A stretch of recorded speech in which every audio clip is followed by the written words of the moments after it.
ప్రార్థన చేసుకుందాం. ప్రార్థనతో ఆరాధన ఆరంభించుకుందాం. పరలోకమందున్న మా తండ్రి, పరిశుద్ధులైన దేవ, అద్వితీయ సత్యదేవ, ఆది సంపూర్ణుడిగా ఉండి మృతుల్లో నుండి లేచినటువంటి దేవ, యెహోవా నేను మార్పు లేని వాడిని చెప్పిన దేవ, ఇదిగో యుగయుగములు సజీవుడినై ఉన్నానని చెప్పినటువంటి దేవుడు యేసుక్రీస్తు నిన్న నేడు ఒకటి రీతిలో ఉన్నటువంటి దేవుడు, అటు దేవుడుగా ఉన్నందుకై మేము స్తుతిస్తున్నా. ప్రభువా తండ్రి, నాయన మరి మీరైతేనా నమ్మదగిన దేవుడు, అద్భుతములు ఆశ్చర్యకార్యం చేయ దేవుడు, వాగ్దానం అనుగ్రహించి నెరవేర్చే దేవుడు, అటు దేవుడుగా మీరు మాకున్నందుకై స్తుతిస్తున్నాను.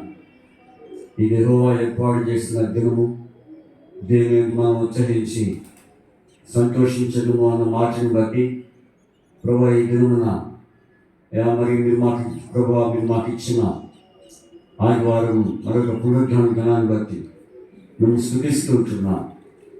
ఈనాడు మరి అనేకులు ప్రభా ఏర్పరచబడి రక్షించబడిన వారు ఆయా ప్రాంతాల్లో ఆరాధిస్తుంటున్నారు. ప్రభావం స్తుతిస్తూ ఉంటున్నారు, ఘనపరుస్తూ ఉంటున్నారు. ప్రభా అంత మాత్రమే కాదు, మరి విదేశాల్లో దేశ విదేశాల్లో మరి ప్రభా ఆయా పట్టణాల్లో, గ్రామాల్లో, నగరాల్లో మేము ఆరాధిస్తూ ఉంటున్నారు. మేము కూడా ప్రభా మీ సన్నిధిలో చేరి, ప్రభా శేషముగా మేము ఇక్కడ చేరి మీ సన్నిధిలో ఆరాధించి మేము మహిమపరచాలని, మేము ప్రభా హెచ్చించి పూజించి ఘనపరచాలనే ఉద్దేశం మా యొక్క మీ కలిగినందుకై స్తుతిస్తున్నాం. ఈ దినమున అనేకులు ప్రభా ఈ దినాన్ని చూడలేక ఎంతోమంది ప్రభా నశించిపోయినారు, మరణించినారు, కనుమరుగైపోయినారు. అయితే ప్రభా మాకైతే ప్రభా మరొక దినాన్ని, మరొక ప్రభు దినము 4వ నెల మరి ప్రభా 7వ దినాన్ని మీరు మాకు అనుగ్రహించి మీ సన్నిధిలో ఆయా పాటలతో, వాక్యం ద్వారా ప్రభా మీ నామాన్ని హెచ్చించాలని మాకు ఇచ్చిన శుభదినంకై స్తుతిస్తున్నాం. కనుక ప్రభా మరి ఎండలు బహుతీవ్రంగా ఉన్నాయి, ఎంతో ఎండవేడిగా ఉంది. ప్రభా ప్రభా మీ ప్రజలపై మీ యొక్క మేఘాన్ని ప్రభా మరి ప్రవహింపచేయాలని ప్రార్థన చేస్తున్నాను. ప్రభా చల్లని మేఘాలు అయా నీ సన్నిధిపై ఉంచాను, నీ ప్రజలపై ఉంచాను, నీ సన్నిధిలో ఉంచమని ప్రార్థన చేసుకుంటున్నాను. ప్రభా మరి తండ్రి, ఎంతోమంది ఈ ఎండలకు మరి శక్తిహీనులైపోతున్నారు. వారిని మీ శక్తితో నింపమని ప్రార్థన చేస్తున్నాను. అయా మీరు సహాయం చేయండి ప్రభా తండ్రి. అంత మాత్రమే కాదు, మరి గడిచిన వారం అంతా మీరు కాపాడు. ఆయా కార్యక్రమాల్లో మీరు ఎంతో తోడ్పాటును, సహకారము, నడిపింపును మీరు అనుగ్రహించినందుకే స్తుతిస్తుంటున్నారు.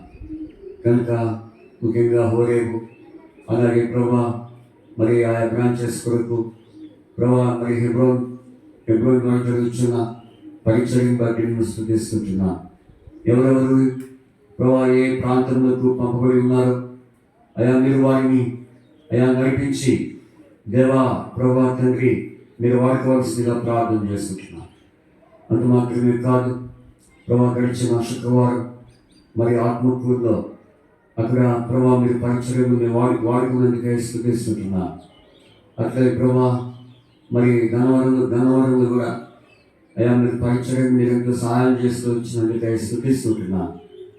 కనుక మరి తండ్రి ఈ దినం కూడా అక్కడ ఆరాధన ధరించుండగా సహాయం చేయండి. ఆ రీతిగా ప్రభా మరి సమయం దీవించండి, మా మధ్య మీ ఆత్మ సంచారించండి, మా చుట్టూ అగ్ని ప్రాకారము అనుగ్రహించవలసిగా ప్రార్థన చేస్తున్నాను. అదేవిధంగా ప్రభా పాటల ద్వారా, వాక్యం ద్వారా మీ నామానికి మహిమ తెచ్చుకోండి ప్రభా. మరి ప్రభా పాడేవారికి శక్తిని దాల్చండి, మంచి స్వరాలు దాల్చండి, వాయిద్యం వాయించట్లో అట్లాగే ప్రభా పాడి మరి ప్రభా పాటలు పాడే విషయంలో అట్లాగే కరెంట్ను సమస్తం కూడా మీ ఆధీనంలో ఉంచుకోవాల్సిగా ప్రార్థిస్తూ మీకు చెప్పుకుంటూ మీకే మహిమా ఘనత ప్రభావం మీరు ఆరోపించుకోమని యేసుక్రీస్తు వారి ప్రభా వచ్చిన బట్టి స్థుతిస్తున్నాం. ప్రభా ఇంకా ఎవరైతే మార్గంలో ఉన్నారో వారిని మీరు క్షేమకరంగా తీసుకొని రండి ప్రార్థిస్తున్నాను. ప్రభా సహాయం చేయండి, మీరు మహిమ పొందండి. మీకు చెప్పుకుంటూ యేసుక్రీస్తు వారి పరిశుద్ధమైన నామమును బట్టి మేము స్తుతించి ప్రార్థించి అడిగి వేడుకొంచున్నాము తండ్రి. ఆమేన్.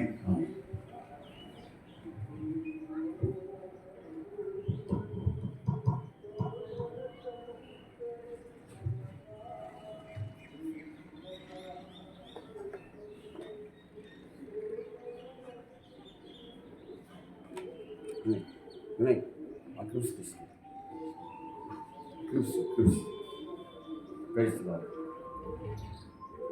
Praise the Lord. Amen.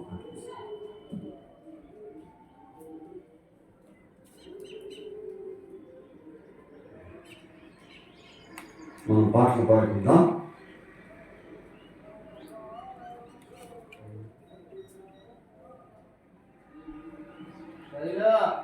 పెట్టుబాట్ల పుస్తకంలో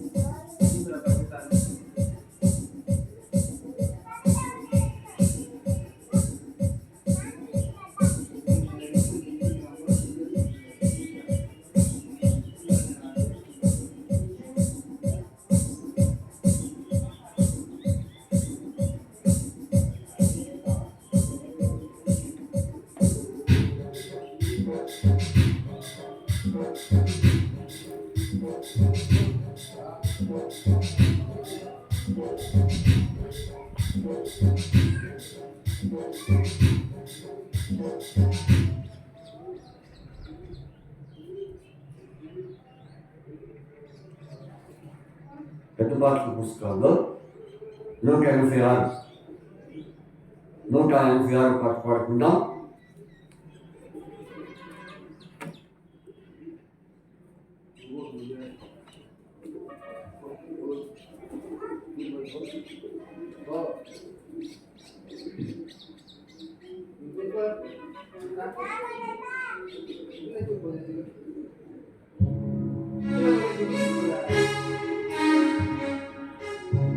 పెట్టుబాట్ల పుస్తకాల్లో 186 పాఠ పుస్తకాల్లో 184 పాట పాడుతున్నాం.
పైన 185 పాట పాడుకుందాం. పాడిదము నీ స్థితులను మహాప్రభు అనే పాట పాడుకుందాం.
స్తుతులను మా ప్రభువా ధనవంతుడవగు నీవు సర్వము మా కొరకు నీవే ధనవంతుడవగు నీవు సర్వము మా కొరకు నీవే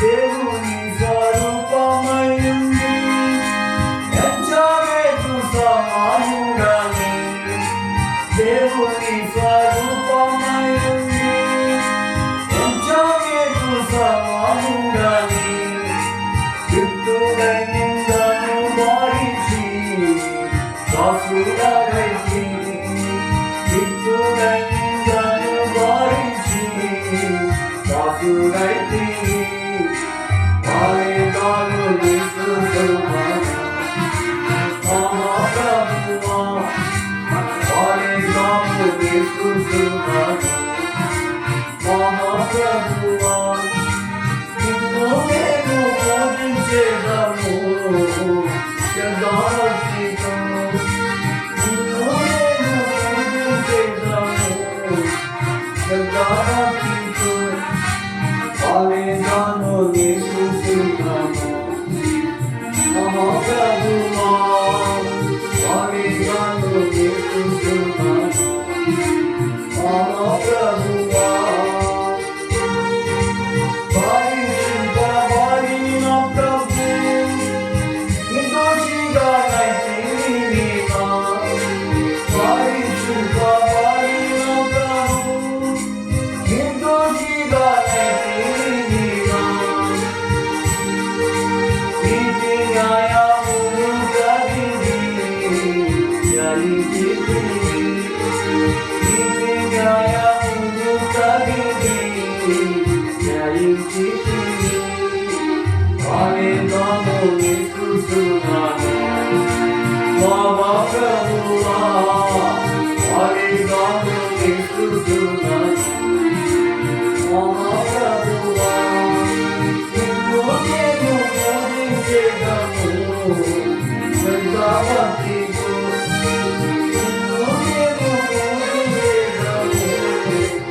Oh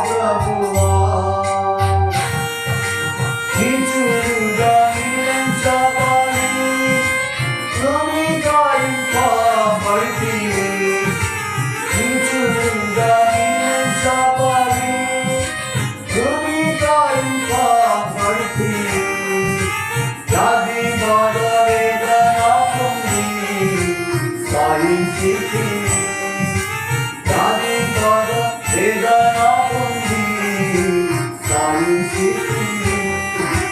వారిగాను స్తుతులను మహాప్రభువా, వారిగాను స్తుతులను మహాప్రభువా. నేను పూజించెదను శ్రద్ధాభక్తి, నేను పూజించెదను శ్రద్ధాభక్తితో. వారిగాను స్తుతులను మహాప్రభువా, వారిగాను స్తుతులను మహాప్రభువా. గాయపరచబడితి మాకు వదనుగా ప్రభువా, గాయపరచబడితి మాకు వదనుగా ప్రభువా. అందగొట్టబడి నీవు మరణమైతివి, అందగొట్టబడి నీవు మరణమైతివి. వారిగాను స్తుతులను మహాప్రభువా, వారిగాను స్తుతులను మహాప్రభువా. నిన్ను నేను పూజించెదను శ్రద్ధాభక్తితో, నిన్ను నేను పూజించెదను శ్రద్ధాభక్తితో. వారిగాను స్తుతులను మహాప్రభువా, వారిగాను స్తుతులను మహాప్రభువా. పరమ సన్నిహితము సజీవుడవై లేచితివి, పరమ సన్నిహితము సజీవుడై లేచితివి. మరణము జయించితివి, విజయుడవై. మరణము జయించితివి, విజయుడవై. వారిగాను స్తుతులను మహాప్రభువా, వారిగాను స్తుతులను మహాప్రభువా. నిన్ను నేను పూజించెదను శ్రద్ధాభక్తితో, నిన్ను నేను పూజించెదను శ్రద్ధాభక్తితో. వారిగాను స్తుతులను మహాప్రభువా, వారిగాను స్తుతులను మహాప్రభువా.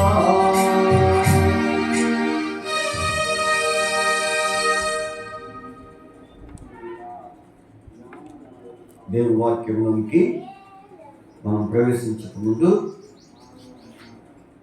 మరొక పాట పాడుకుందాం.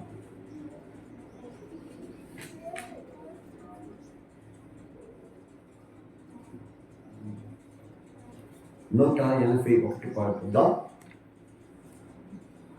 181 181.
తప్పకపారివి తోడయున్నావు రాత్రియ వసరతం తీర్చుచున్నావు నా ప్రాణములకు సేదము తీర్చి నా ప్రాణములకు సేదము తీర్చి మరణ వేదనలో తోడయుండెదను మరణ వేదనలో తోడయుండెదను యాగలు పాడుచు ఎల్లెదను యాగలు పాడుచు ఎల్లెదను నే పాడేదా నిత్యము పాడేదా నే పాడేదా నిత్యము పాడేదా ప్రభువా నీకు స్తుతి పాడేదను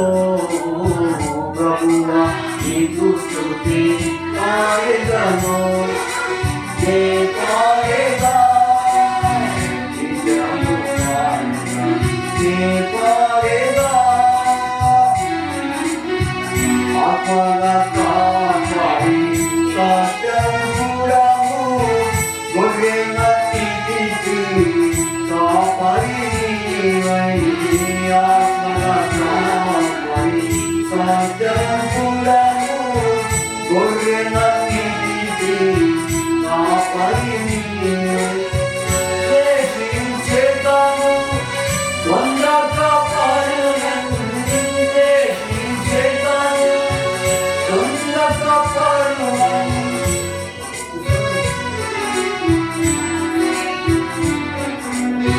నీ గొర్రెలుని స్వరమును హృదయపూర్తిగా పాడెదను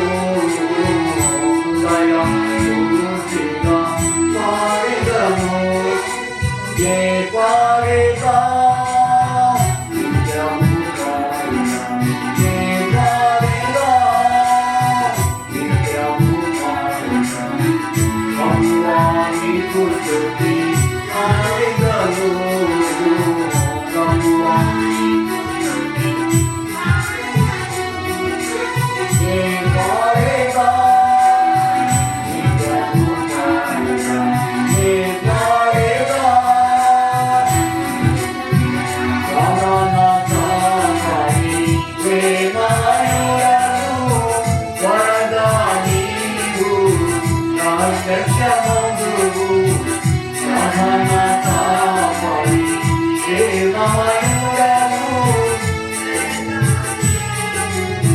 నా రక్షణమందువు మహిమ కిరీటము నాకు సజేతము మహిమ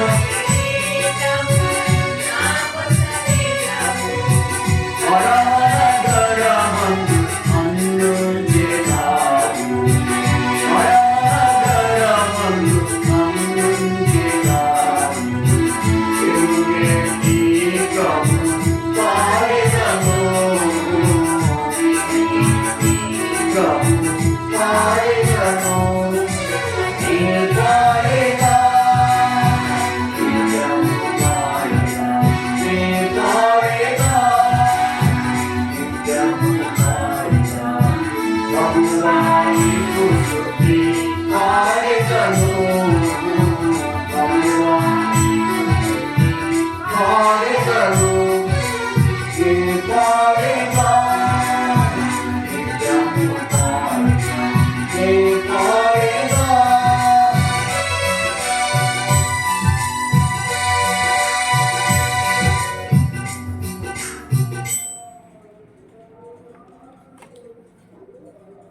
దేవుని వాక్యము మనం ధ్యానించుకుందాం. ఆరాధనలో ప్రవేశించక ముందు వాక్యాన్ని మనం ఆధారం చేసుకొని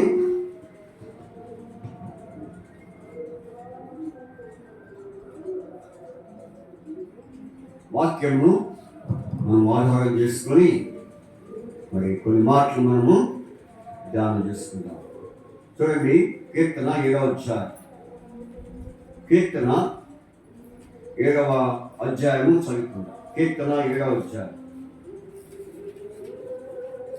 కీర్తనలు 7వ అధ్యాయం పేజీ నెంబరు పాఠ నిబంధనలో 455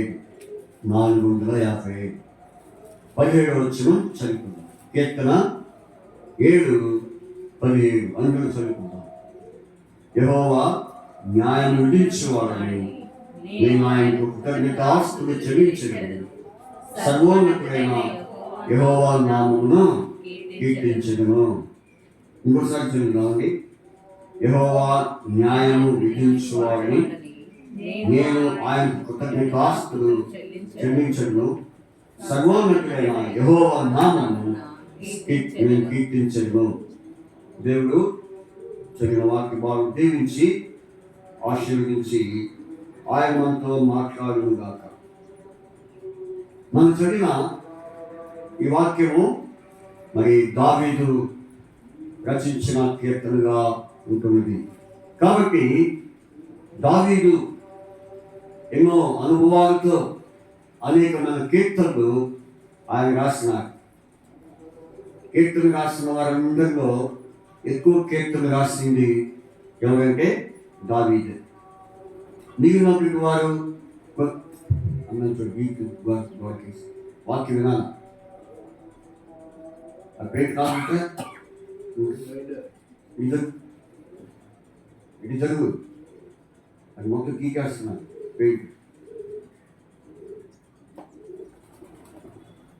కాబట్టి దావీదు రచించిన కీర్తన ఇది.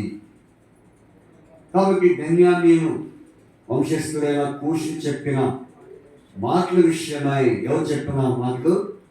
కూషు. కాబట్టి బెన్యామీను వంశస్థుడైన కూషు కొన్ని విషయాలు దావీదుకి చెప్పినప్పుడు ఆ విన్న మాటలు బట్టి మరి దావీదు ఈ కీర్తన రాశాడు. ఎందుకంటే దావీదుకి చెప్పిన మాటలు, కూషు దావీదుకి చెప్పిన మాటలు వినడానికి ఎంతో భయాన్ని, ఆందోళనను, లేకపోతే కంగారు పుట్టించే విషయాలు కూషు చెప్పాడు. అప్పుడు ఈ మాటలు ఎప్పుడైతే విన్నాడో మరి ఒకే మాటతో చెప్పేశాడు. ఏంటంటే యెహోవా ఎవరు? న్యాయము. యెహోవా న్యాయము. కాబట్టి యెహోవా న్యాయము విధించేవాడు. అంటే దాని అర్థం ఏంటంటే దేవుడు నా పక్షంగా ఆయన ఏమై ఉన్నాడు? న్యాయకర్త ఉన్నాడు. చూడండి దావీదు కీర్తనలో మరి 50వ అధ్యాయం 6వ వచనంలో దావీదు ఒక మాట అంటున్నాడు. కీర్తన 50వ అధ్యాయం 6వ వచనం చదవండి. ఏమై ఉన్నాడు? కాబట్టి నా గురించి ఎన్ని మాటలు చెప్పుకున్నా, నా గురించి ఎన్నో విషయాలు అనుకున్నప్పటికి కూడా నాకు మనుషుల కంటే ఎవరు ముఖ్యం? దేవుడే ముఖ్యం. ఆయనే ముఖ్యం. ఆయన నాకు ఏమన్నాడు? న్యాయకర్త. వీటన్నిటిలో అనేక విషయాల్లో నాకు కీడు కల్పించే విషయంలో కానీ, కీడు కల్పించే మాటల విషయంలో కానీ, ఏ విషయమైనా సరే ఆయన నాకేమై ఉన్నాడు? న్యాయకర్త ఉన్నాడని దావీదు చెప్పినటువంటి వాడు ఉన్నారు. కాబట్టి ఆయన న్యాయకర్త దేవుడు కదా. కాబట్టి ఆ న్యాయకర్త దేవుడు న్యాయము తప్పుడు. ఆయన న్యాయం చేయవాడు. ఇంకో విషయం ఏంటంటే యెషయా గ్రంథం 61వ అధ్యాయంలో మరి ఒక మాట రాయబడింది. యెషయా గ్రంథం 61:8వ వచనంలో న్యాయము చేయుట యెహోవాకు ఇష్టము. కనుక న్యాయము చేయట యెహోవాకు ఇష్టము. కనుక అది మాత్రమే కాదు, ఆయనకి న్యాయం చేయటం ఇష్టం. ఆయనకి ఇష్టం అంటే న్యాయం చేయటం యెహోవాకి ఇష్టం అంటే అర్థం ఏంటి? ఆయన ఏమై ఉంటే ఆయన న్యాయం చేస్తున్నాడు. న్యాయాధిపతి. న్యాయకర్త ఏమై ఉన్నాడు? న్యాయాధిపతి ఉన్నాడు. ఆయన న్యాయాన్ని జరిగించేవాడు. కీర్తన 94వ అధ్యాయం 15వ వచనం. కీర్తన 94:15. చూడండి, కీర్తన 94:15 17లో నీతిని స్థాపించుటకై ఆ, న్యాయపు తీర్పు జరుగును, ఆ, యథార్థ హృదయులందరూ ఆ. దానిని అనుసరించదురు. కాబట్టి ఇక్కడ మనం చూస్తే ఒక మాట, ఆయన మరి న్యాయము జరిగించేవాడు, ఆయన న్యాయకర్త అని మనం చూస్తూ వచ్చాం. కనుక ఈ దేవుడు ఎవరంటే న్యాయాధిపతి. ఎవరైనా న్యాయాధిపతి. కాబట్టి న్యాయాధిపతి ఏం చేస్తాడు? న్యాయం చేసేవాడిగా ఉంటాడు, ఆయన న్యాయం జరిగించేవాడిగా ఉంటాడు. అందుకనే దావీదు ఏం చేస్తున్నాడు చెప్పండి? దేవునికి కృతజ్ఞతాస్తులు. ఎందుకంటే మరి దావీదు మరి న్యాయము, మరి దేవుని న్యాయం యొక్క విలువను బట్టి దేవునికి కృతజ్ఞతాస్తులు చేస్తున్నాడు, అంటే ఆయనకు ఆరాధన చేస్తున్నాడు.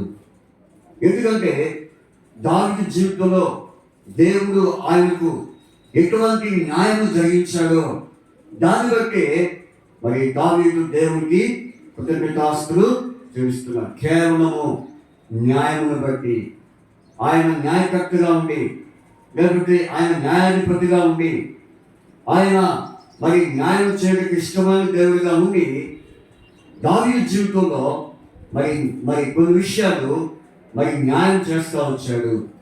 ఆ న్యాయాన్ని బట్టి దేవునికి ఏం చేస్తున్నాడు? కృతజ్ఞతాస్తులు చెల్లిస్తున్నాడు. చూడండి, మరి ఎటువంటి న్యాయము మరి దేవుని ఎటు ఉందో, దేవునిలో ఎటువంటి న్యాయం కనిపిస్తుందో దాన్ని బట్టి మనం దేవునికి కృతజ్ఞతాస్తులు చెల్లించేవాడిగా ఉంటున్నాం. అందుకనే దాని ముందుగా యెషయా గ్రంథం 54వ అధ్యాయంలో 47వ అధ్యాయము 19వ వచనంలో మనము మరి ఆ యొక్క విషయాలు చెప్పకముందు యెషయా గ్రంథం 45 ఎన్నో వచనం చెప్పాను? 19వ వచనం చదవండి. అంధకార దేశములోని మరుగైన చోటును నేను మాట్లాడలేదు, మాయా స్వరూపుడైనట్టు నన్ను వెదకుడని యాకోబు సంతానంతో నేను చెప్పలేదు. నేను న్యాయమైన సంగతులు చెప్పువాడను. చూడండి, దేవుడు ఎట్లాంటి వాడు? న్యాయమైన సంగతులు చెప్పువాడను. ఇప్పుడు న్యాయమైన సంగతులు చెప్పువాడు చెప్పే సంగతులు ఏంటో ఇప్పుడు మనం చూద్దాం. ఎందుకంటే దేవుడు ఎవరు? ఆయన న్యాయకర్త, ఆయన న్యాయాధిపతి, లేకపోతే న్యాయం చేయటకు ఇష్టమైన దేవుడు. కాబట్టి అటువంటి దేవుడు చెప్పు సంగతులు అని అంటున్నాడు. చూడండి, నా గురించి చెప్పండి. నేను న్యాయమైన సంగతులు చెప్పువాడును. కాబట్టి దేవుడు ఎవరు? న్యాయమైన సంగతులు చెప్పువాడు. సరే, ఇప్పుడు ఆయన చెప్పబోయే సంగతుల్లో ఎటువంటి న్యాయం కనిపిస్తున్నాయో అనేది ఇప్పుడు మొట్టమొదటి మనం చూద్దాం. యెషయా గ్రంథం చూడండి, యెషయా గ్రంథం దయచేసి 1వ అధ్యాయము 27వ వచనం. యెషయా గ్రంథం 1:27. యెషయా గ్రంథం 1:27 అందరూ తీసుకున్నారు. యెషయా గ్రంథం అందరూ తీసుకుందాం. యెషయా గ్రంథం 1:27వ వచనం స్పష్టంగా ఈ వాక్యం చదువుకుందాం. చదవండి. యెషయా గ్రంథం 1:27. సియోనుకు న్యాయము చేతను, తిరిగి వచ్చిన దాని నివాసులకు నీతి చేతను విమోచన కలుగును. కాబట్టి సియోనుకు న్యాయము చేతను, తిరిగి వచ్చిన దాని నివాసులకు నీతి చేతను విమోచన. అంటే ఇప్పుడు న్యాయము చెప్పు సంగతులు, నేను న్యాయము గురించి చెప్పు సంగతులు. కాబట్టి న్యాయం గురించి చెప్పు సంగతులు చెప్పువాడు ఎలాంటి వాడు చెప్పండి? ఆయన న్యాయం ఏముంది? విమోచన. కాబట్టి సియోనుకు న్యాయము చేతను, తిరిగి వచ్చిన దాని నివాసులకు నీతి చేత విమోచన. దేని చేత విమోచన? న్యాయము చేత. న్యాయము, ఆయన న్యాయంలో ఏముంది చెప్పండి? విమోచన. కాబట్టి ఆ విమోచనే మన జీవితాలను ఏం చేసింది? రక్షించింది. దేని చేత అంటే క్రీస్తు రక్తము చేత మీకు విమోచింపబడితిరి అని పేతురు ఆ మాట చెప్పిన వాడిగా ఉన్నారు. కాబట్టి ఆయన విమోచించాడు. ఆయన న్యాయం ఏం కనిపిస్తుంది? విమోచన. దావీదు జీవితంలో కూడా విమోచించబడిన అనుభవం దావీదు కలిగి ఉన్నట్లుగా మనం కూడా మరి దేవుడు మనల్ని విమోచించిన వాడిగా ఉన్నాడు. నిజంగా మరి న్యాయం గురించి చెప్పు సంగతులు ఏమనగా అంటే ఏమని చెప్పండి, ఆయన న్యాయంలో విమోచన. కాబట్టి మన జీవితంలో విమోచించాడు. దేని నుండి? మన పాపములు, మన అపరాధము నుండి మనం దేవుడు ఏం చేశాడు? విమోచించాడు. ఎఫెసీ పత్రిక చూడండి, ఎఫెసీ పత్రిక 1వ అధ్యాయం, ఎఫెసీ పత్రిక 1వ అధ్యాయం చూడండి.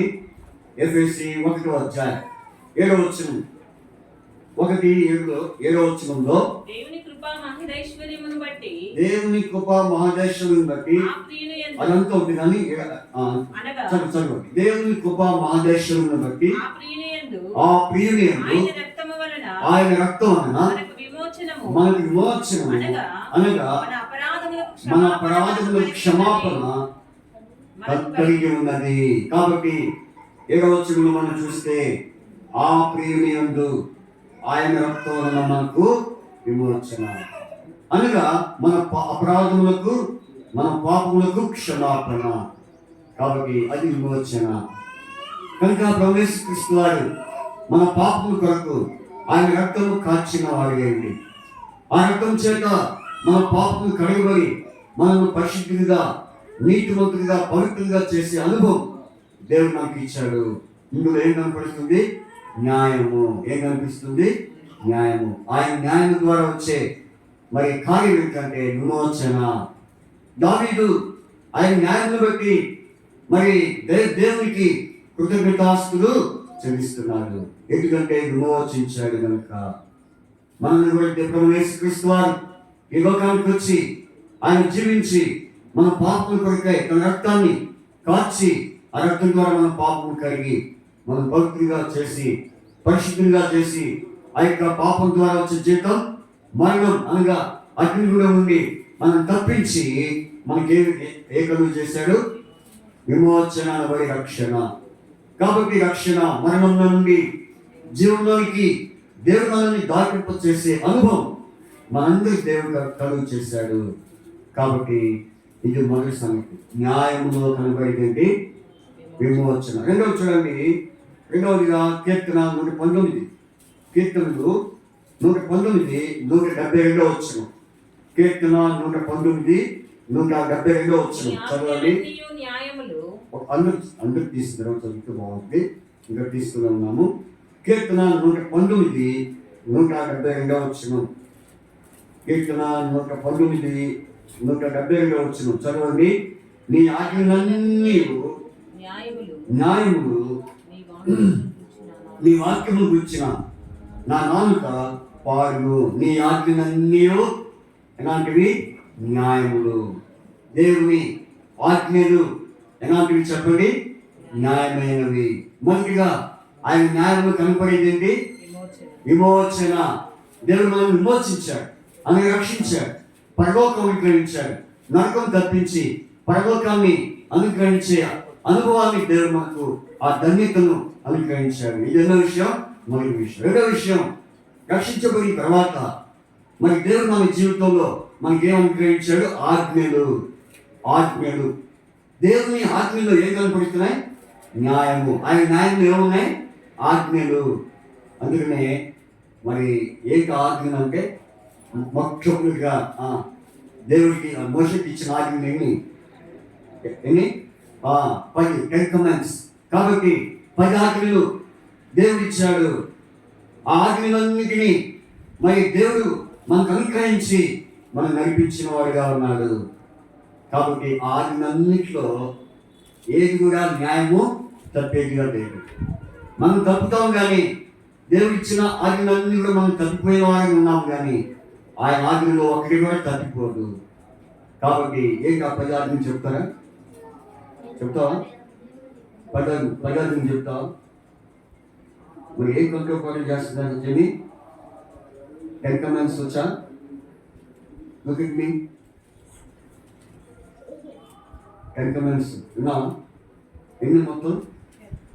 ఎన్ని? 10. ఏ 10? ఏంటి ఆ 10 అన్నావు, మరి ఆ 10 ఏంటి? ఏం సారను ఆ 10 ఏంటి అంటే నేను సరిగ్గా దాన్ని కాన్సన్ట్రేషన్ ఉంచట్లా, శ్రద్ధ పెట్టట్లా. 10 ఆజ్ఞలు అంటున్నారు కానీ మరి ఆ 10 ఆజ్ఞలు ఏమున్నాయి ఎప్పుడైనా చూసారు సరిగ్గా? ఎప్పుడైనా కరెక్ట్గా పర్ఫెక్ట్గా కూర్చొని చదివారా? మరి ఏం చేస్తున్నారు చదవకుండా? అంటే దేవుని ఆజ్ఞలు మీరు ఏం చేస్తున్నారు?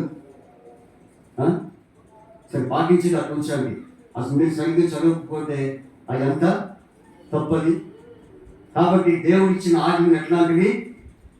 న్యాయమైనవి. ఎలాంటివి? అయితే మీరు ఏం చేస్తున్నారు? అన్యాయం చేస్తున్నారు. ఏం చేస్తున్నారు? ఆయన్ని అన్యాయం చేస్తున్నారు. ఎంత బాధ! ఈసారి ఏమో మీరు 10 ఆజ్ఞలు పర్ఫెక్ట్గా చదవండి. ఏముంది చూడండి దాంట్లో. ఇది ఆదివారం వచ్చి బైబిల్ చేయడం కాదు, లేకపోతే ఇంటికాడ నుండి బైబిల్ చదివినా కానీ మీరు శ్రద్ధగా చదవాలి. కాబట్టి దేవుడు మనకు ఏమిచ్చాడు? 10 ఆజ్ఞలు, 10 కమాండ్స్. 10 ఆజ్ఞలు మనకి ఇచ్చాడు.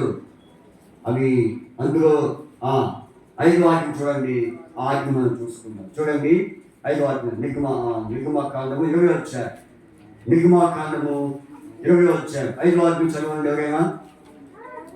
నీ దేవుడైన యెహోవా మీకు అనుగ్రహించు దేశములో, మీ దేవుడైన యెహోవా మీకు అనుగ్రహించు దేశములో నీవు దీర్ఘాయుష్మంతుడు అగునట్లు. 5 ఇది 12 నుంచి 5 చదవండి. 5 ఆజ్ఞ వచ్చిన కాదు, 10 ఆజ్ఞలు 5 ఆజ్ఞ. నీ పొరుగువాని ఇల్లు అదే 5 అంటే 5 తెలీదు, 6 తెలియదు అన్నమాట. అసలు 10 ఆజ్ఞలు కరెక్ట్గా ఉన్నాయో కూడా మీరు ఐడెంటిఫై చేయలేకపోతున్నారా? చూడండి నిర్గమాకాండము 20 వచ్చారు. నిర్గమాకాండము చదవండి 16 వచ్చారు. నీ పొరుగువాని మీద అబద్ధ సాక్ష్యము. కాబట్టి ఇట్లా కొన్ని మీ పొరుగువాని ఇల్లు ఆశించకూడదు. ఇవన్నీ కూడా దేవుడు అనుగ్రహించు. ఒక్క మాటలో చెప్పాలంటే నీ దేవుడైన నీ దేవుడైన యెహోవా నీకు అనుగ్రహించు ఆజ్ఞలు. సరే వాక్యాలు అట్లా ఉన్నాయి కానీ మనం ఏమనుకో ఆజ్ఞలు ఏంటివి? దేవుడు అనుగ్రహించు ఆజ్ఞలు. కాబట్టి రెండవదిగా దేవుని యొక్క న్యాయంలో ఏం కనిపిస్తున్నాయి? ఆజ్ఞలు.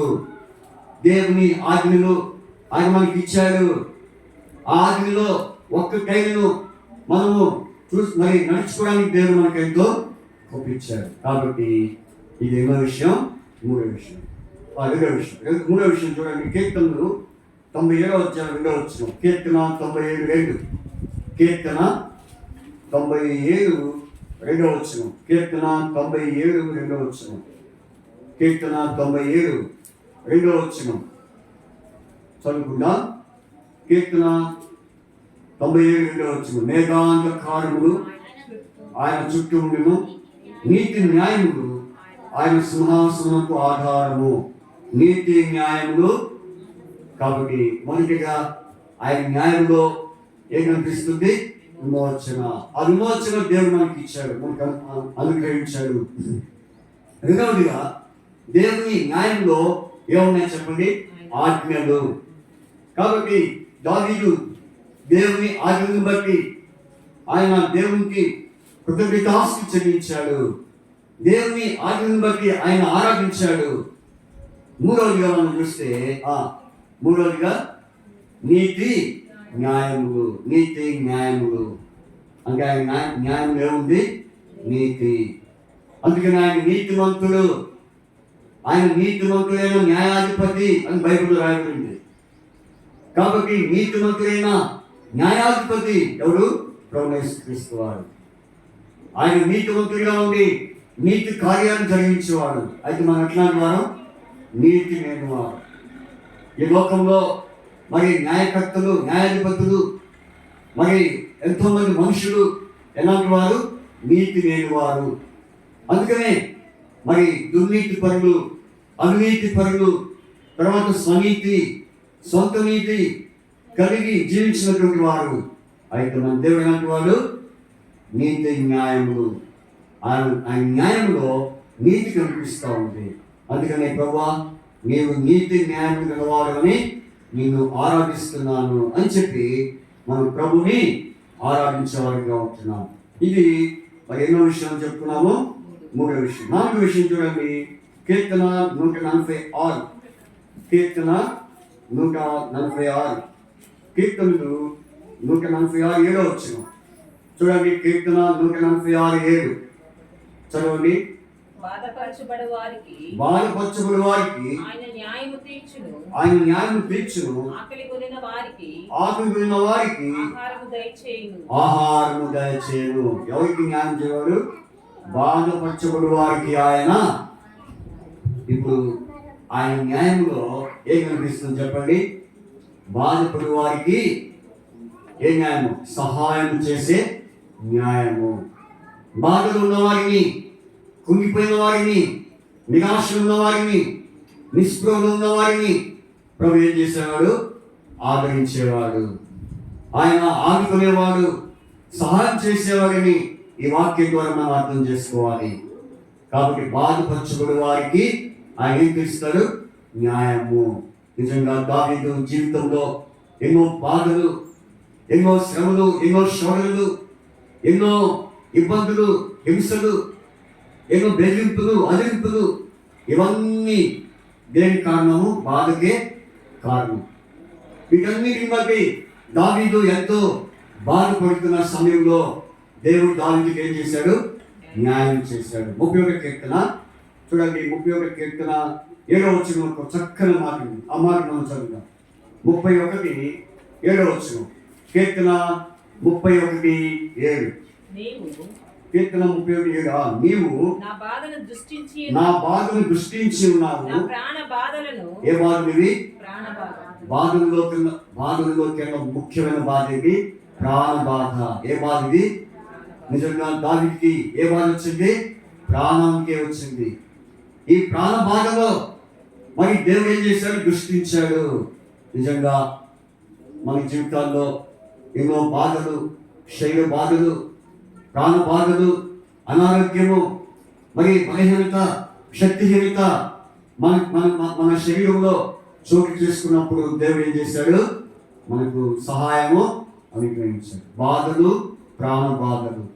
నిజంగా దావీదు జీవితంలో దేవుడి కలిగి న్యాయంగా ఉండి వాటన్నింటిలో సహాయం చేసిన రీతిగా దేవుడు మనకేం చేశాడు?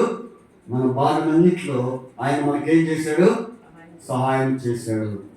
అది పొందిన వారికే తెలుస్తుంది, అది అనుభవించిన వారికే ఆయన యొక్క సహాయం ఏంటో మరి అర్థమవుతా ఉంది. కాబట్టి నిజంగా మన జీవితంలో అనేక బాధలు, కుటుంబ బాధలు, మరి ఇంకా అనేకమైన బాధలు, ఆ బాధలన్నింటిలో దేవుడు మనకు తోడుగా ఉండి సహాయం చేసిన దేవునికి మనం ఏం చేయాలి? ఆరాధించాలి. దావీదు ఆ విధంగా మరి ఆరాధించాడు కనుకనే మరి దేవుడు ఎంతో హెచ్చించబడిన వాడిగా ఉన్నాడు. తర్వాత చూడండి, కీర్తన 9వ అధ్యాయము, కీర్తనలు 9, 8 చదవండి. కీర్తన 9వ అధ్యాయము 8వ వచనం. కీర్తన 9వ అధ్యాయము 8వ వచనం చదవండి. యెహోవా నీతిని బట్టి లోకములకు తీర్పు తెచ్చును, యథార్థతను బట్టి ప్రజలకు న్యాయం తీర్చును. దేని బట్టి? యథార్థతను బట్టి. కాబట్టి యథార్థత, ఆయన న్యాయం ఏం కనిపిస్తుంది? యథార్థత. కాబట్టి అనగా నిజమైన మరి అనుభవము, వాస్తవమైన జీవితం, వాస్తవము, నిజము అనేది ఆయనలో కనిపిస్తూ ఉంది. అయితే మనకు వాస్తవం కనిపిస్తుందా? మన నిజమైన వారమా? మరి మన మాటల్లో వాస్తవం ఉందా? మన యొక్క వైఖరిలో, మన క్రియలో వాస్తవం ఉందా? నిజం ఉందా? అయితే ఆయన దేని విషయంలో దృష్టి పెట్టేవాడంటే యథార్థత. యథార్థులు ఆయన యథార్థత చూపించేవాడు. ఎలాంటి వాడు? చూడండి, కీర్తన 21వ అధ్యాయం అనుకుంటా. చూడండి, కీర్తన 19వ అధ్యాయం, కీర్తన 19వ అధ్యాయం 27వ వచనం. కీర్తన 19:27. దయగల వారి ఎడల నీవు దయ చూపించుదువు. 18 యథార్థవంతులుగా ఉండు. చూడండి, దయగల వారి ఎడల నీవు దయ చూపించుడు, యథార్థవంతులుగా. కాబట్టి మన దేవుడు ఎలా చూడండి, యథార్థవంతులు కాబట్టి ఆయన యథార్థవంతులు ఎడల దేవుడు ఎలా ఉంటాడు, యథార్థం. అందుకనే పాట పాడండి. దయగల వారిపై దయ చూపించు, వికటము చూపును. దయగల వారిపై దయ చూపించును, కఠినుల ఎడల వికటము చూపును. గర్విష్ఠుల యొక్క గర్వము ననుచును, గర్విష్ఠుల యొక్క గర్వము ననుచును. సర్వము నెరిగిన సర్వాధికారి, సర్వము నెరిగిన సర్వాధికారి యెహోవా నా బలమా. యథార్థమైనది నీ మార్గం, పూర్ణమైనది నీ మార్గం యెహోవా. కాబట్టి దయగల వారి దయ, యథార్థవంతుల యథార్థత చూపే దేవుడు మన దేవుడు. అందుకని యథార్థతను బట్టి ఆయన ప్రజలకు ఏం తెచ్చేవాడు, న్యాయము తెచ్చేవాడు. ఇప్పుడు ఆయన న్యాయంలో ఏముంది, యథార్థత.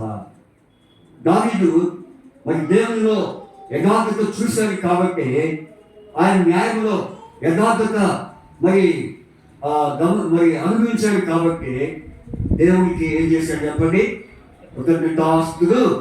ఇప్పుడు ఎన్ని విషయాలు అయిపోయినాయి, 5 సంగతులు. కాబట్టి ఏంటి 5 సంగతులు? న్యాయము. ఆయన న్యాయంలో కనబడే విషయాలు మనం చూసాం. ఏం కనిపిస్తుంది ఆ న్యాయము? యెషయా గ్రంథం 1:27లో ఏమని రాయబడింది, మరి సియోనుకు న్యాయం చేతను నీతి చేతను ఆయన విమోచన కలుగు చేశారు. రెండవదిగా 119 కీర్తన 172లో ఆయన మీ ఆజ్ఞలన్నీ, దేవుని ఆజ్ఞలన్నీ కూడా మరి న్యాయమైనవిగా మనం చూస్తున్నాము. తర్వాత కీర్తన 97:2 మనం చూస్తే నీతి న్యాయము, ఆయన న్యాయం ఏం కనిపిస్తుంది, నీతి. తర్వాత చూడండి కీర్తన 146:7లో బాధపడి వారికి ఆయన ఏం తెచ్చును, న్యాయం తెచ్చును. బాధపడి వారి ఎడల ఆయన దృష్టి పెట్టును. కీర్తన 31:7 మనం చూసాం. నీవు నా బాధలన్నిటి నుండి దృష్టి ఉంచి ఉన్నావు, నా ప్రాణ బాధలను ఏం చేశావు, కనిపెట్టి ఉన్నావు. కాబట్టి ప్రాణ బాధలు వీటన్నిటిలో దేవుడు ఏం చేశాడు, సహాయం చేశాడు. తర్వాత యథార్థత. దేవుని న్యాయంలో ఏం కనిపిస్తుంది, యథార్థత.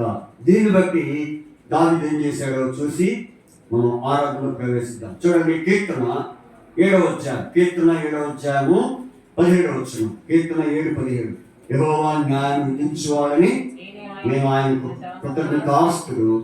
కాబట్టి యెహోవా న్యాయం విధించువాడని నేను ఆయనకు. కాబట్టి ఆ విధంగా మనం చెప్పుకున్న ఈ 5 విషయాలను బట్టి దేవుని న్యాయంలో ఉన్నటువంటి మరి కార్యాలు ఏమిటో, ఆ లక్షణాలు ఏమిటో మనం చూసాం కనుక దాన్ని బట్టి మనం ప్రభుని ఆరాధించుకుందాం. ప్రభుని మరి ఆరాధించకముందు ఒక చిన్న పాట పాడుకుందాం. ఇదే పాట, పాడేదాము నీ స్థితిలో అనే పాట పాడుకుందాం.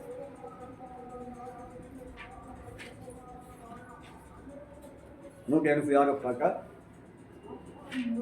పాట సంఖ్య 186, 186, 185 పాట. పండది ఒక వచనం పాడుకుంటాం. అందులో 3వ వచనం పాడుకుంటాం. 3వ వచనము మరి పాడుకుంటాం.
చేసి మరి ఉన్న వాక్యాన్ని బట్టి మరి క్లుప్తంగా బిగ్గరగా గట్టిగా ఆరాధించాం. ఆరాధనలో ప్రవేశిద్దాం.